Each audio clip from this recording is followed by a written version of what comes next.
Alright, so today I'm reviewing the St. Michael Falchion by Windlass Steelcrafts. This falchion is a reproduction based off an artistic depiction of St. Michael. If you don't know who St. Michael is, well, he has a very long list of titles. From what I've read, he is the protector of good and vanquisher of evil. He is depicted to be the commander of the entire army of God, and he also single-handedly defeated Satan himself. That's pretty metal. Because of the importance of Christianity and warfare in medieval times, St. Michael was revered as one that would watch over and protect those on the battlefield as God wills it. With that being said, this falchion in particular is based off of a painting by Antonio del Palaiolo, circa 1470 to 1480. In this depiction, it portrays St. Michael fighting a dragon with only a falchion and a buckler. Honestly, I'm surprised there's no TV show or movie made about this guy. Anyways, we're focusing on the sword itself. Let's move on to the construction of the sword, and then I'll get to how accurate I think it is to the painting. Let's start off with the general size. It weighs about 2 pounds and 9 ounces, and has an overall length of 33 inches with a blade length of 27 inches. It says it's supposed to have a point of balance of 4.5 inches from the guard, but from what I can tell it's more like 5 inches. According to the website as well, it has a thickness of 4.5 millimeters tapering to 3.1 millimeters. That seems about right to me, but I don't have any calipers to test it. Let's talk about hilt construction. For starters, the pommel attachment is peened. That's good, but the peen looks a little bit rough. I've seen worse, but I've also seen better. Regardless, it's secure, and that's what really matters. What I do want to say about the pommel is that I think it's huge, or at the very least abnormally larger than the other swords that I own that also have a wheel pommel. So that being said, maybe it's me and having a placebo effect from the weight of the pommel, but I think that it makes the sword much more hilt heavy than it needs to be. When it comes to falchions and other cut-based swords, it's good to have the weight because that'll help produce momentum when swinging at your target, producing a much more deeper and rending slash. From how the sword looks though, at least this is what I thought when getting it, the sword looks like it's going for a more nimble and much more cut and thrust variants of falchions that are overlooked. In theory it can be one of those, but I feel like the weight of it holds it back. I'll elaborate on that later, but let me get back to talking about the hilt. Moving on from the pommel, the grip itself is also quite strange. The brass or bronze wiring motif isn't wire, or at least it looks like they ended up getting melted and pressed together so that they'd stay in place. To be honest with you, I never even noticed until I inspected the sword up close for the review. What I did notice right from when I pulled this thing out of the box is whatever they used to wrap this grip. I'm fairly certain it's leather, but it doesn't feel like leather.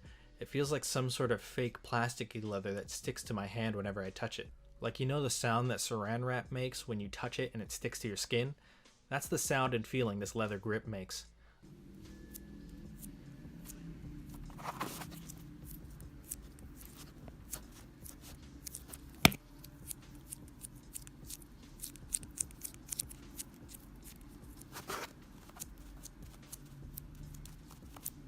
Another thing I'll say is that when constructing the grip they decided to leave the stitching on leather exposed.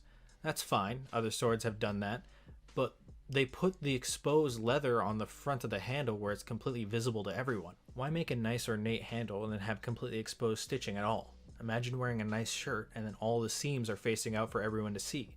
I don't really understand the decision, but I guess I'm just not meant to understand their decision. Last thing about the grip is that it's kinda small for someone who wants to go into a handshake grip.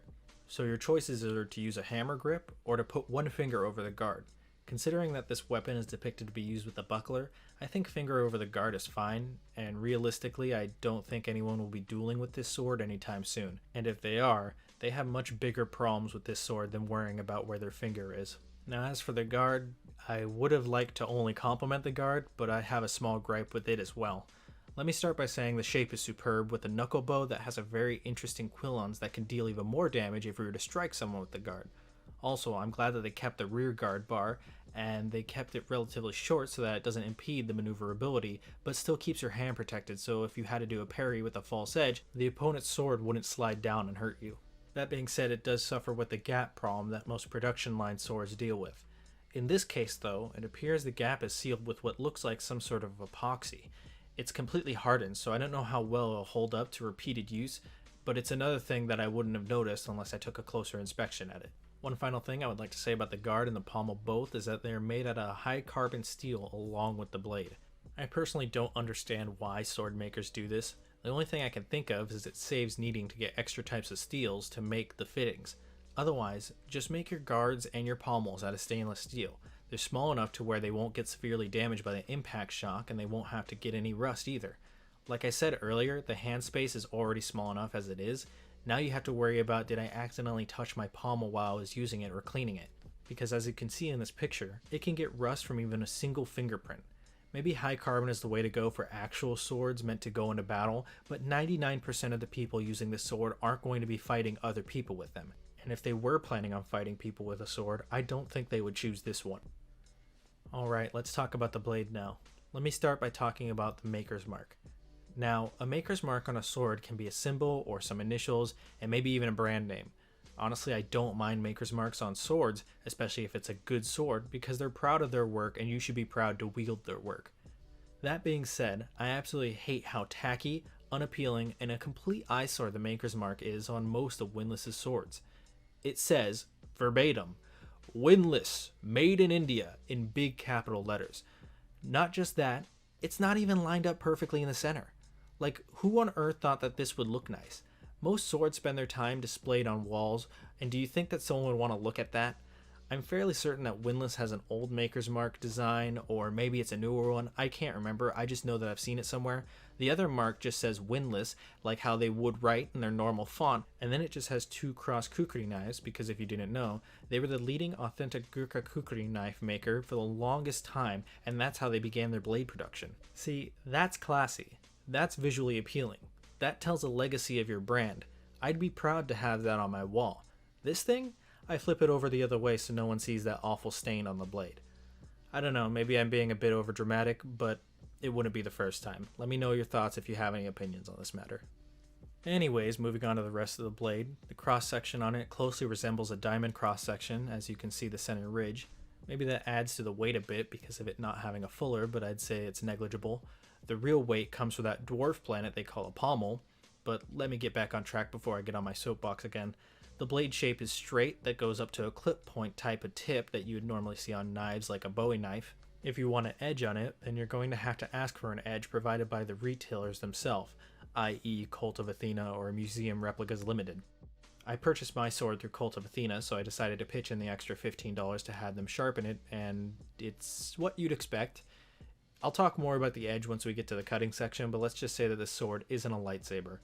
As for the rest of the blade shape, from looking at the original painting of St. Michael, I'd have thought the original blade would have been slightly curved, and this creates a great segue into the comparison of the original. So when talking about medieval art, we have to understand that what we're looking at has survived for hundreds of years. I know of some paperback books in the 90s that are already suffering from severe yellowing, and that was less than 20 years ago. What this means is in time, discoloration happens to occur, especially when it comes to anything that would have been created with natural materials like they would have most likely used in the 1400s. The reason I'm saying all this is because the sword hilt is entirely bronzed. Like, the pommel and the cross definitely have a bronze color, and maybe the grip too. Or maybe it's just a dark brown leather, but regardless, it's definitely not the steel pommel and steel guard the reproduction has. Did the artist originally want the hilt in a bronze color? Or maybe they just wanted it in a steel color but wanted it to contrast with the rest of the sword? Really, there's no way to tell, but I thought it'd just be a fun detail to bring up. One final thing that I'd like to contrast with the original is that the original is pointier. That's it. I wish the reproduction was pointier. Moving on to the scabbard, or actually a better name would be the sheath. Why is it a sheath and not a scabbard? Because it has no wood core to it. It's leather through and through except for the locket and shape. Granted, it's still some pretty stiff leather, so it'd still do the job of a scabbard, but semantically it's not one. Now my thoughts on the sheath is that it's a pretty good looking one for the most part. It has an oxblood color to the leather, and both the shape and the locket are really nice looking. That being said, it's kinda peeving that they made the handle a black leather and the sheath an oxblood color, and then the actual painting has a dark brown color that would go much better with the sheath. I suppose that's a matter of preference though. The sheath doesn't come with any attachment for a belt, so if you're planning on wearing this, then you're going to need something like a sword frog. Another thing is that since the sheath is all leather, and leather is organic, storing the sword in the sheath could possibly make it susceptible to rust. I wouldn't try to store the sword there unless you've greased it really well, and even then it'd probably just look better unsheathed in a shadow box or on a wall.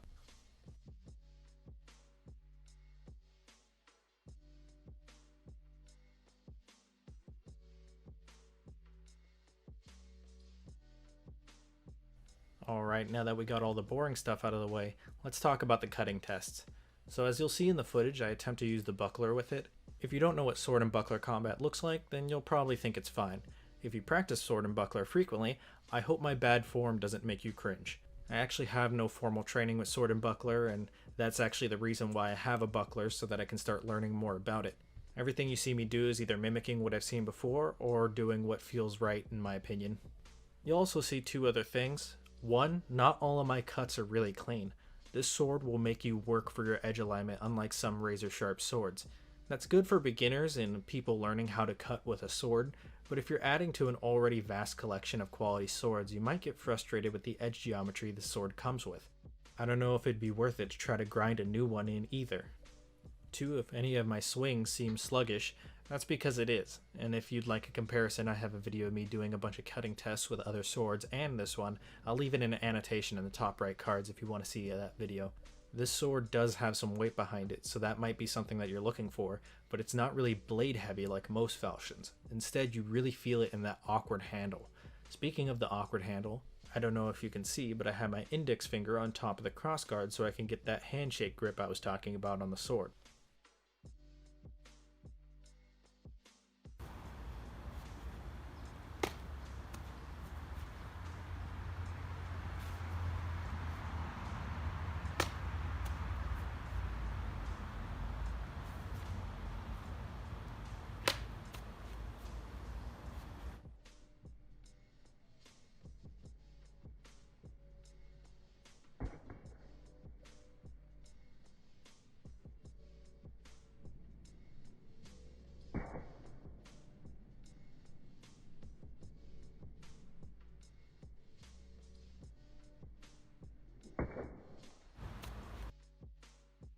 I'll also do some solo drills with it to show you how it feels. It feels like a sword, but I wouldn't say that it's nimble. If anything, it's more like other falchions, but instead of being blade heavy like the other falchions, it's just really handle heavy. This makes it to where you still have better control with thrusting, but not as good as a normal cut and thrust sword. And it has the weight of a falchion, so you should be better at cutting, but not like other cut-based falchions. So to give my final conclusion, I personally think that this sword is alright. It's not great, it's just meh. I think if you need a sword for cutting practice and you also want a really cool looking falchion, then I don't think you'll go wrong with this one.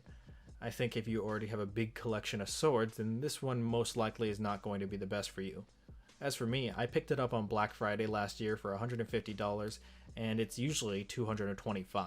So all things considered, it's not bad for a functional sword, especially at the price that I paid for it, but this purchase has made me a bit more hesitant about buying windlass swords. But like I say, if this is going to be your first sword or something, then I think you could do much worse than this. I think that'll be it for this video though. If you have any questions, comments, concerns, or sword and buckler advice, leave it down below. I try to regularly check them and respond if necessary. If you like sword content or HEMA content, then consider subscribing, as I sometimes upload videos every now and then. But other than that, I hope you found this helpful, and I hope you have a great day.